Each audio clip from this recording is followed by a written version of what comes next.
Video کے نیچے subscribe کے بٹن پہ کلک کریں، بیل کے آئیکن پہ کلک کیجئے تاکہ ہر نئی ویڈیو کی نوٹیفیکیشن آپ کو مل جائے۔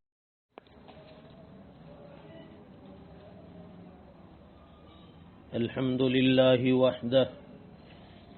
والصلاة والسلام على من لا نبی بعدہ اما بعد فاعوذ باللہ من الشیطان الرجیم بسم اللہ الرحمن الرحیم ما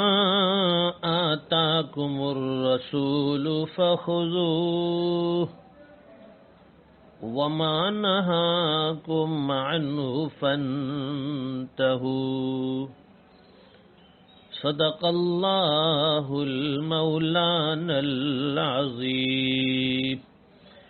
وصدق رسوله النبي الأمي الحبيب الكريم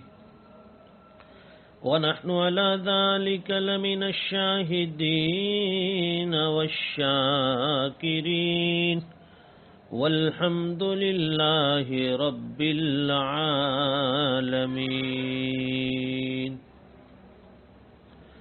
اللهم صل على سيدنا ومولانا محمد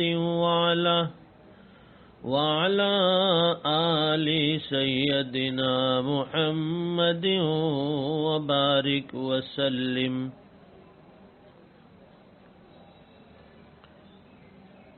بزرگوں اور دینی بھائیوں، یہ شعبان کا مہینہ شروع ہو چکا ہے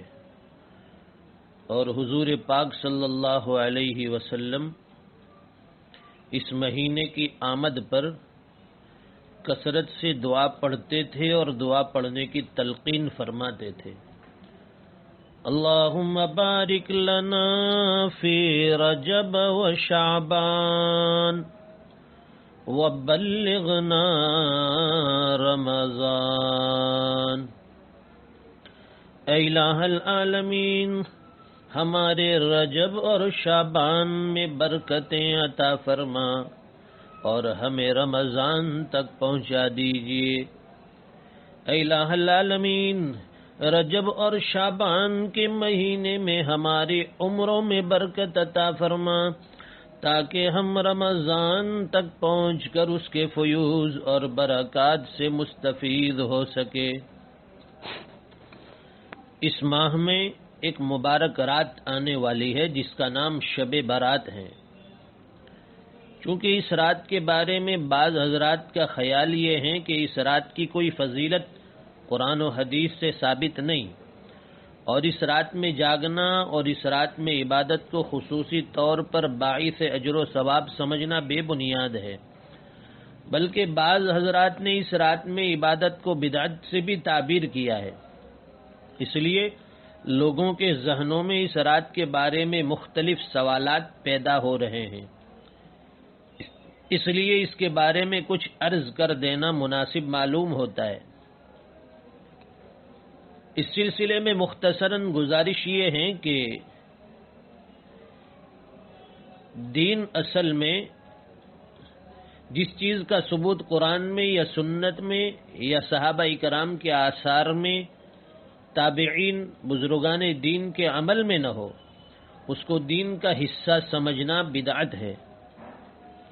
اور میں ہمیشہ سے یہ بھی کہتا ہوں کہ اپنی طرف سے ایک راستہ گھڑ کر اس پر چلنے کا نام دین نہیں ہے،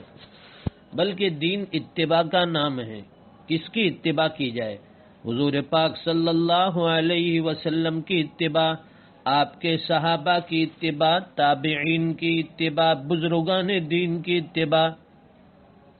اب اگر واقعتاً یہ بات درست ہو کہ اس رات کی کوئی فضیلت ثابت نہیں، تو بے شک اس رات کی کوئی خصوصی اہمیت دینا بدعت ہوگا، جیسا کہ شب معراج کے بارے میں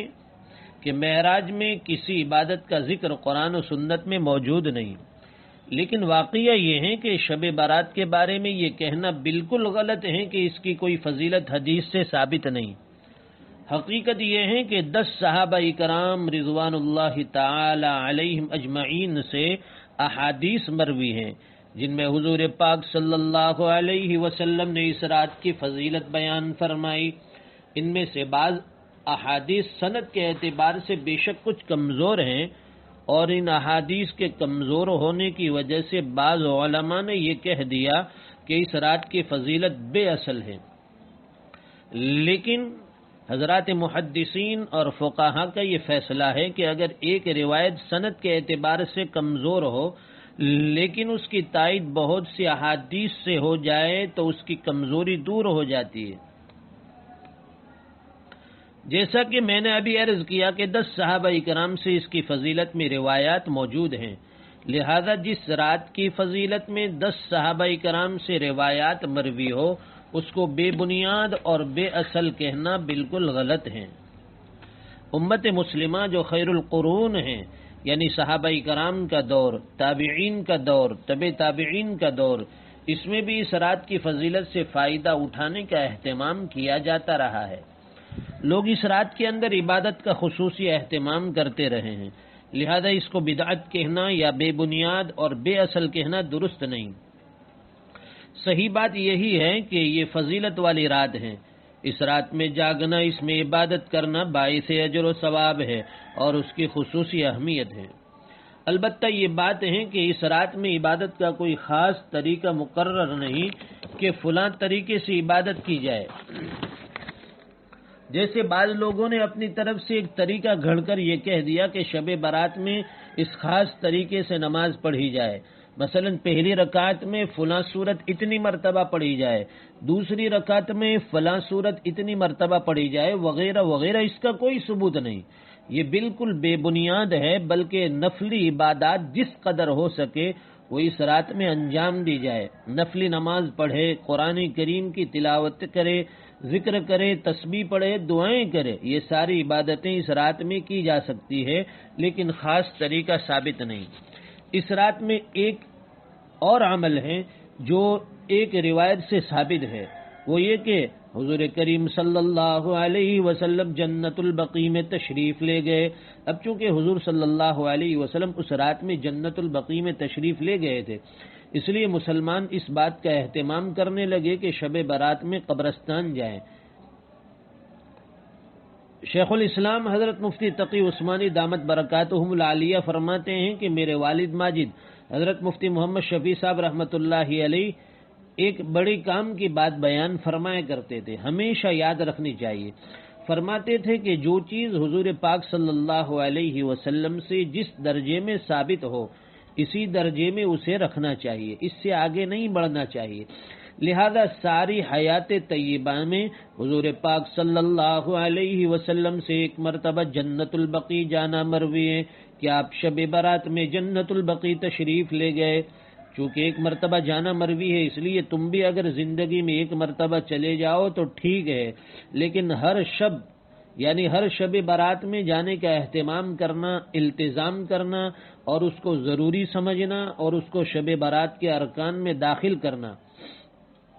اور اس کو شب برات کا لازمی حصہ سمجھنا اور اس کے بغیر یہ سمجھنا کہ شب برات نہیں ہوئی، یہ اس کو اس کے درجے سے آگے بڑھانے والی بات ہے۔ لہذا اگر کبھی کوئی شخص اس نقطۂ نظر سے قبرستان چلا گیا کہ حضور پاک صلی اللہ علیہ وسلم تشریف لے گئے تھے، میں بھی آپ کی اتباع میں جا رہا ہوں، تو انشاءاللہ اجر و ثواب ملے گا۔ لیکن اس کے ساتھ یہ کرو کہ کبھی نہ بھی جاؤ، لہذا اہتمام اور التزام نہ کرو، پابندی نہ کرو۔ یہ در حقیقت دین کی سمجھ کی بات ہے کہ جو چیز جس درجے میں ثابت ہو اس کو اسی درجے میں رکھو، اس سے آگے مت بڑھاؤ اور اس کے علاوہ دوسری نفل عبادات کر لو۔ بعض لوگ اس رات میں اور شب قدر میں نفلوں کی جماعت کرتے ہیں۔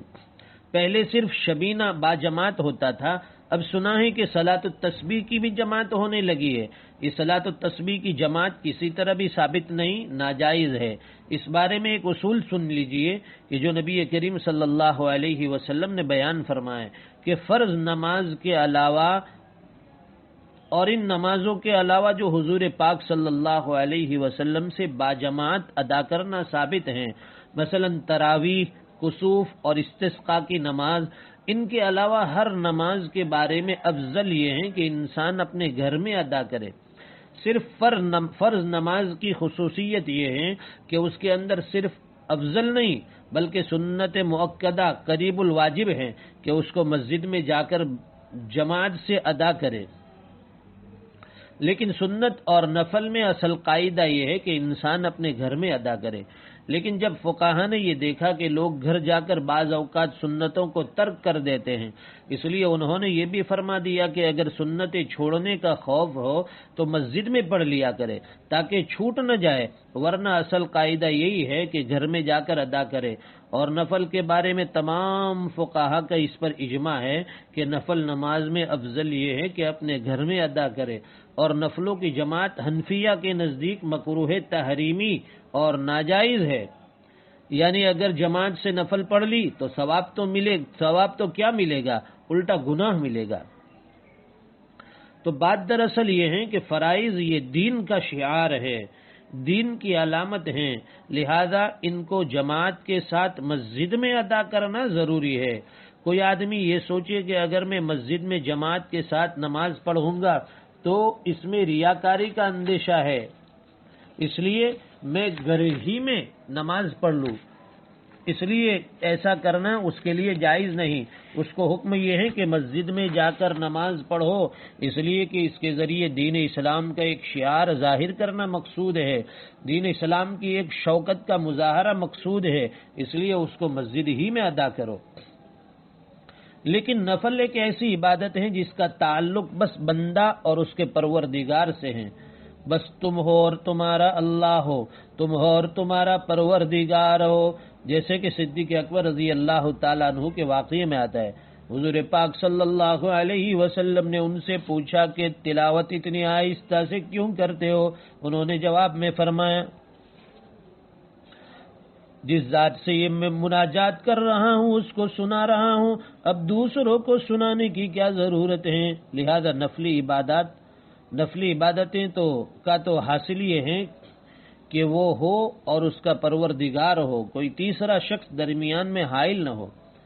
اللہ تعالیٰ یہ چاہتے ہیں کہ میرا بندہ براہ راست مجھ سے تعلق قائم کرے، اس لیے نفلی عبادتوں میں جماعت اور اجتماع کو مکروہ قرار دیا اور یہ حکم دے دیا کہ اکیلے آؤ، تنہائی اور خلوت میں آؤ اور ہم سے براہ راست رابطہ قائم کرو۔ یہ خلوت اور تنہائی کتنا بڑا انعام ہے، ذرا غور تو کرو، بندے کو کتنے بڑے انعام سے نوازا جا رہا ہے کہ خلوت اور تنہائی میں ہمارے پاس آؤ۔ بادشاہ کے ایک عام دربار ہوتا ہے، اسی طرح جماعت کی نماز اللہ تعالیٰ کا عام دربار ہے۔ دوسرا خاص دربار ہوتا ہے جو خلوت اور تنہائی کا ہوتا ہے۔ یہ اللہ تعالیٰ کا انعام ہے کہ وہ فرماتے ہیں کہ جب تم ہمارے عام دربار میں حاضری دیتے ہو تو اب ہم تمہیں خلوت اور تنہائی کا بھی موقع دیتے ہیں۔ اب اگر کوئی شخص اس تنہائی کے موقع کو جلوت میں تبدیل کر دے اور جماعت بنا دے تو ایسا شخص اس خاص دربار کی نعمت کی ناقدری کر رہا ہے۔ اس لیے کہ اللہ تعالیٰ تو یہ فرما رہے ہیں کہ تم تنہائی میں آؤ، ہم سے مناجات کرو، ہم تنہائی میں تمہیں نوازیں گے، لیکن تم ایک جم غفیر اکٹھا کر کے لے جا رہے ہو۔ مثلا اگر کوئی بادشاہ ہے، تم اس سے ملاقات کے لیے دربار میں گئے، وہ بادشاہ تم سے یہ کہے کہ آج رات کو 9 بجے تنہائی میں میرے پاس آ جانا، تم سے کچھ پرائیویٹ بات کرنی ہے۔ تو جب رات کو 9 بجے تو آپ نے اپنے دوستوں کا ایک جمگٹھا اکٹھا کر لیا اور سب دوستوں کو لے کر بادشاہ کے دربار میں حاضر ہو گئے۔ بتائیے کہ آپ نے اس بادشاہ کی قدر کی یا ناقدری کی؟ اس نے تو تمہیں یہ موقع دیا تھا کہ تم تنہائی میں میرے پاس آؤ، تم سے تنہائی میں باتیں کرنی تھی، تمہیں خلوت میں خاص ملاقات کا موقع دینا تھا اور اپنے ساتھ رابطہ اور تعلق استوار کرنا تھا، اور تم پوری ایک جماعت بنا کر اس کے پاس لے گئے، تو یہ تم نے اس کی ناقدری کی۔ اس لیے امام ابو حنیفہ رحمۃ اللہ علیہ فرماتے ہیں کہ نفلی عبادت کی اس طرح کرنا ناقدری نہ کرو۔ نفلی عبادت کی قدر یہ ہے کہ تم ہو اور تمہارا اللہ ہو، تیسرا کوئی نہ ہو۔ لہذا نفلی عبادت جتنی بھی ہیں ان سب کے اندر اصول یہ بیان فرما دیا کہ تنہائی میں اکیلے عبادت کرو، اس کے اندر جماعت مکروہ تحریمی ہے، اس لیے کہ اللہ تعالیٰ کی طرف سے تو یہ ندا دی جا رہی ہے، الا هل من مستغفر،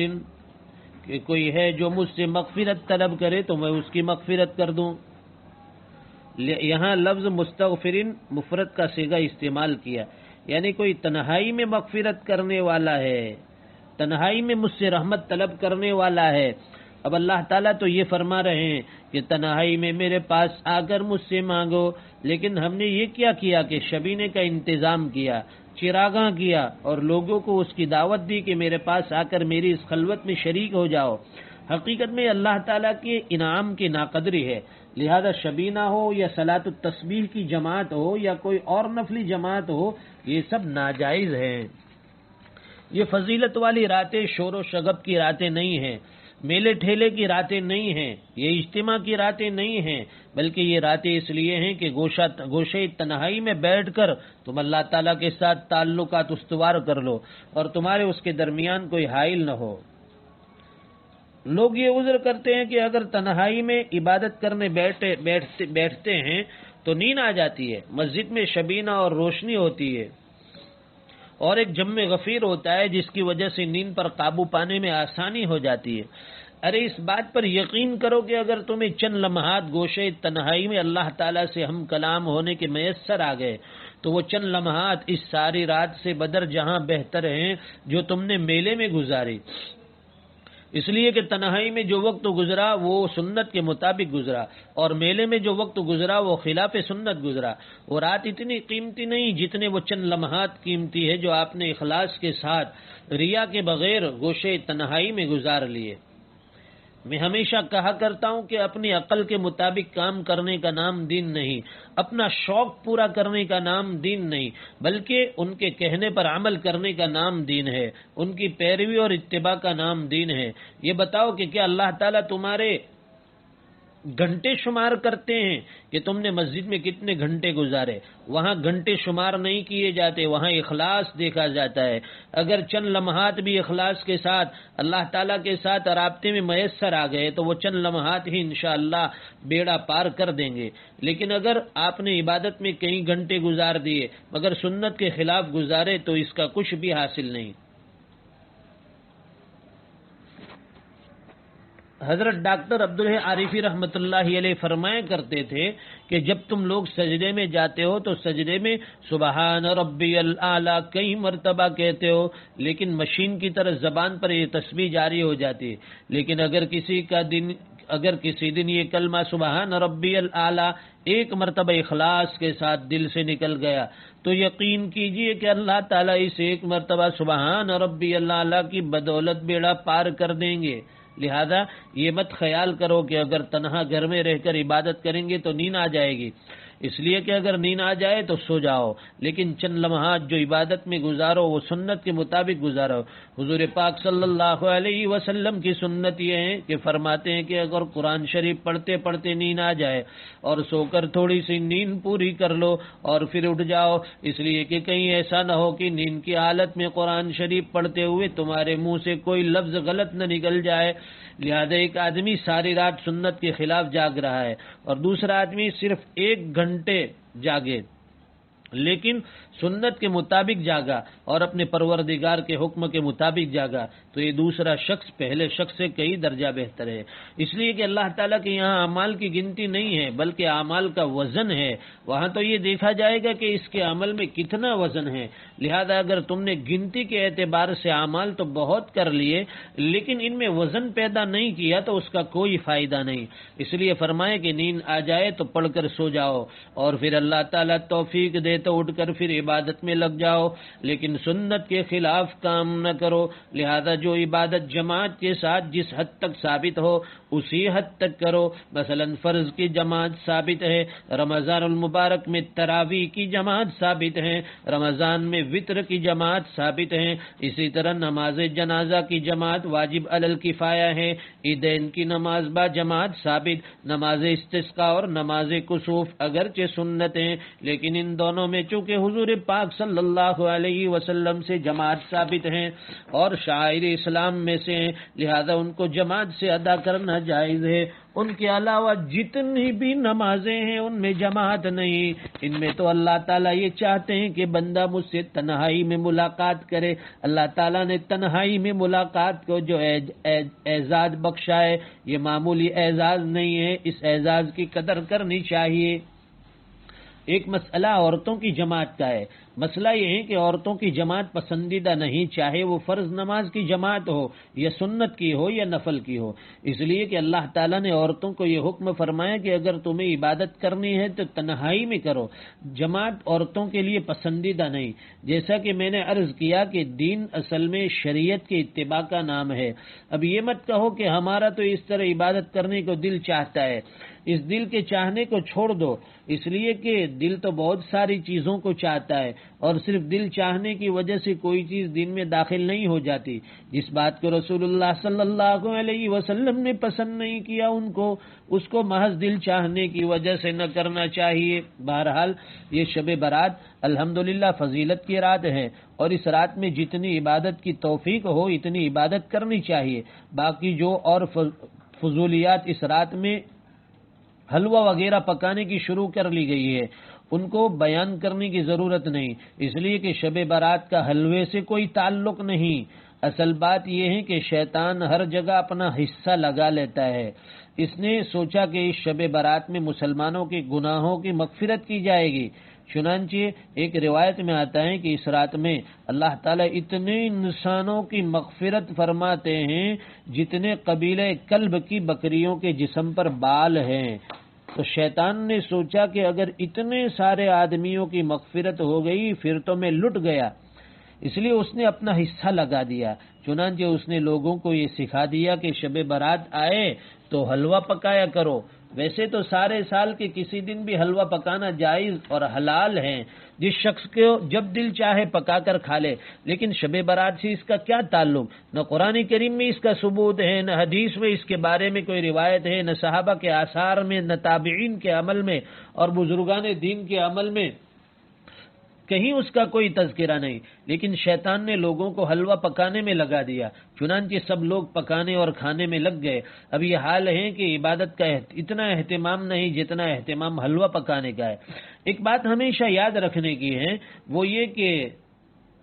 حضرت مفتی محمد شفیع صاحب رحمۃ اللہ علیہ فرمایا کرتے تھے کہ بدعات کی خاصیت یہ ہے کہ جب آدمی بدعات کے اندر مبتلا ہو جاتا ہے تو اس کے بعد پھر اصل سنت کے کاموں کی توفیق کم ہو جاتی ہے۔ چنانچہ آپ نے دیکھا ہوگا کہ جو لوگ صلاۃ التسبیح کی جماعت میں دیر تک کھڑے رہتے ہیں وہ لوگ 5 وقت کی فرض جماعتوں میں کم نظر آئیں گے، اور جو لوگ بدعات کے کرنے کے عادی ہوتے ہیں، مثلا حلوہ مانڈا کرنے اور کنڈے میں لگے ہوئے ہیں، وہ فرائض سے غافل ہوتے ہیں، نمازیں قضا ہو رہی ہیں، جماعتیں چھوٹ رہی ہیں، اس کی تو کوئی فکر نہیں، لیکن یہ سب کچھ ہو رہا ہے۔ اللہ اور اللہ کے رسول صلی اللہ علیہ وسلم نے تو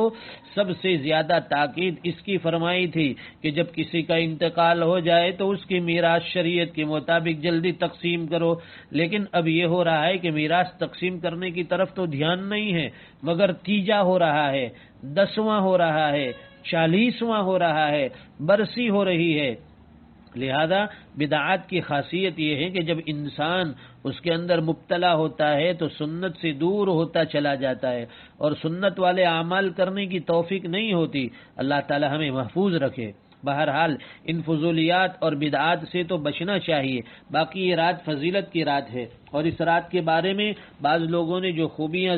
جو خیال ظاہر کیا کہ اس رات کی کوئی فضیلت نہیں، یہ خیال صحیح نہیں ہے۔ ایک مسئلہ شب برات کے بعد والے دن یعنی 15 شعبان کے روزے کا ہے، اس کو بھی سمجھ لینا چاہیے۔ وہ یہ کہ سارے ذخیرے حدیث میں اس روزے کے بارے میں صرف ایک روایت ہے کہ شب برات کے بعد والے دن روزہ رکھو، لیکن یہ روایت ضعیف ہے، لہذا اس روایت کی وجہ سے خاص اس 15 شعبان کے روزے کو سنت یا مستحب قرار دینا بعض علماء کے نزدیک درست نہیں۔ البتہ پورے شعبان کے مہینے میں روزے رکھنے کی فضیلت ثابت ہے، یعنی یکم شعبان سے 27ویں شعبان تک روزے رکھنے کی فضیلت ثابت ہے، لیکن 28 اور 29 شعبان کو حضور پاک صلی اللہ علیہ وسلم نے روزہ رکھنے سے منع فرمایا کہ رمضان سے ایک روز پہلے روزہ مت رکھو، تاکہ رمضان کے روزوں کے لیے انسان نشاط کے ساتھ تیار رہے، لیکن یکم شعبان سے 27 شعبان تک ہر دن روزہ رکھنے میں فضیلت ہے۔ دوسرا یہ کہ 15 تاریخ ایام بیز میں سے بھی ہے، اور حضور پاک صلی اللہ علیہ وسلم اکثر ہر ماہ کے ایام بیز میں 3 روزے رکھا کرتے تھے، یعنی 13، 14، 15 تاریخ کو۔ لہذا اگر کوئی شخص ان دو وجہ سے 15 تاریخ کا روزہ رکھے، ایک اس وجہ سے کہ یہ شعبان کا دن ہے، دوسرا اس وجہ سے کہ یہ 15 تاریخ ایام بیز میں داخل ہے، اگر اس نیت سے روزہ رکھ لے تو انشاءاللہ موجب اجر ہوگا۔ لیکن خاص 15 تاریخ کی خصوصیت کے لحاظ سے اس روزے کو سنت قرار دینا بعض علماء کے نزدیک درست نہیں۔ اسی وجہ سے اکثر فقہاء کرام نے جہاں مستحب روزوں کا ذکر کیا ہے وہاں محرم کی 10 تاریخ کے روزے کا ذکر کیا ہے، یوم عرفہ کے روزے کا ذکر کیا ہے، لیکن 15 شعبان کے روزے کا علیحدہ سے ذکر نہیں کیا، بلکہ یہ فرمایا کہ شعبان کی کسی بھی دن روزہ رکھنا افضل ہے۔ بہرحال اگر اس نقطۂ نظر سے کوئی شخص روزہ رکھ لے تو انشاءاللہ اس پر ثواب ہوگا، باقی کسی دن کی کوئی خصوصیت نہیں۔ جیسا کہ عرض کیا گیا تھا کہ ہر معاملے کو اس کے حد کے اندر رکھنا ضروری ہے، ہر چیز کو اس کے درجے کے مطابق رکھنا ضروری ہے۔ دین اصل میں حدود کی حفاظت ہی کا نام ہے، اپنی طرف سے عقل لڑا کر آگے پیچھے کرنے کا نام دین نہیں۔ لہذا اگر حدود کی رعایت کرتے ہوئے کوئی شخص روزہ رکھے تو بہت اچھا ہے، انشاءاللہ اس پر اجر و ثواب ملے گا، لیکن اس روزے کو باقاعدہ سنت قرار دینے سے پرہیز کرنا چاہیے۔ یہ شب برات اور اس کے روزے کے احکام کا خلاصہ ہے، بس ان باتوں کو سامنے رکھتے ہوئے عمل کیا جائے، باقی اس بارے میں بہت زیادہ بحث و مباحثے میں نہیں پڑنا چاہیے۔ آج کل یہ مسئلہ کھڑا ہو گیا ہے کہ اگر کسی نے کوئی بات کہہ دی تو اس پر بحث و مباحثہ شروع ہو گیا، حالانکہ یہ ہونا چاہیے کہ جب کسی ایسے شخص سے کوئی بات سنی ہے جس پر آپ کو اعتماد اور بھروسہ ہے تو بس اسی پر عمل کر لو، کوئی دوسرا شخص اس دوسری بات کہہ دے تو پھر بحث میں مت پڑو، اس لیے کہ حضور پاک صلی اللہ علیہ وسلم نے بحث میں پڑھنے سے منع فرمایا ہے۔ چنانچہ امام مالک رحمۃ اللہ علیہ فرماتے ہیں، یعنی اس قسم کے معاملات میں آپس میں لڑائی جھگڑا کرنا یا بحث و مباحثہ کرنا علم کے نور کو زائل کر دیتا ہے۔ ایک شاعر اکبر الہ آبادی مرحوم گزرے ہیں، اس بارے میں ان کا ایک شعر بڑا اچھا ہے۔ وہ کہتے ہیں مذہبی بحث میں نے کی ہی نہیں، فالتو عقل مجھ میں تھی ہی نہیں۔ یہ مذہبی بحث جس میں فضول وقت ضائع ہو، اس سے کچھ حاصل نہیں، اور جن لوگوں کے پاس فالتو عقل ہوتی ہے وہ اس قسم کے بحث و مباحثے میں پڑتے ہیں۔ اس لیے ہم تو یہ کہتے ہیں کہ جس عالم پر تم کو بھروسہ ہو اس کے کہنے پر عمل کر لو، انشاءاللہ تمہاری نجات ہو جائے گی۔ اگر کوئی دوسرا عالم دوسری بات کہہ رہا ہے تو پھر اس میں الجھنے کی ضرورت نہیں، بس سیدھا راستہ یہی ہے۔ بہرحال حقیقت یہ ہے کہ اس رات کی فضیلت کو بے اصل کہنا غلط ہے، اور مجھے تو ایسا لگتا ہے کہ اللہ تعالیٰ نے شب برات رمضان المبارک سے 2 ہفتے پہلے رکھی ہے۔ یہ در حقیقت رمضان المبارک إلى جنة في أعالي سما جمال